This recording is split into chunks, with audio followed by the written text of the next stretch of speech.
भीमा शंकर ज्योतिर्लिंग की कहानी सुनिए। कहानी दोस्तों, भीमा शंकर ज्योतिर्लिंग का नाम भीमा शंकर किस कारण से पड़ा, इस पर एक पौराणिक कथा प्रचलित है। कथा महाभारत काल की है। महाभारत का युद्ध पांडवों और कौरवों के मध्य हुआ था।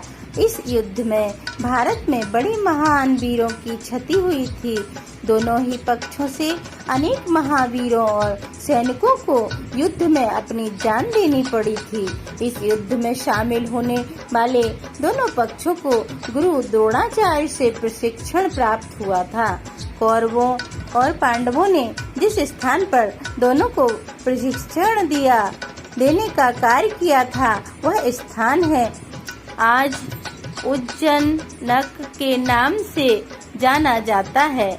यहीं पर आज भगवान महादेव का भीम शंकर विशाल ज्योतिर्लिंग है। कुछ लोग इस मंदिर को भीमा शंकर ज्योतिर्लिंग भी कहते हैं।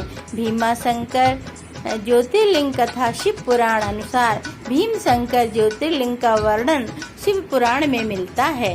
शिव पुराण में कहा गया है कि पुराने समय में भीम नाम का एक राक्षस था। वह राक्षस कुंभकर्ण का पुत्र था, परंतु उसका जन्म ठीक उसके पिता की मृत्यु के बाद हुआ था।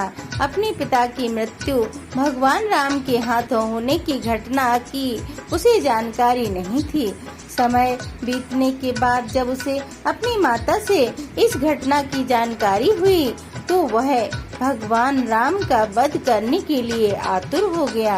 अपने उद्देश्य को पूरा करने के लिए उसने अनेक वर्षों तक कठोर तपस्या की। उसकी तपस्या से प्रसन्न होकर उसे ब्रह्मा जी ने विजयी होने का वरदान दिया। वरदान पाने के बाद राक्षस निरंकुश हो गया। उससे मनुष्यों के साथ साथ देवी देवताओं को भी भयभीत रहने लगे। धीरे धीरे सभी जगह उसके आतंक की चर्चा होने लगी। युद्ध में उसने देवताओं को भी परास्त करना प्रारंभ कर दिया। जहां वह जाता मृत्यु का तांडव होने लगता। उसने सभी और पूजा पाठ बंद करवा दिए। अत्यंत परेशान होने के बाद सभी देव भगवान शिव की शरण में गए।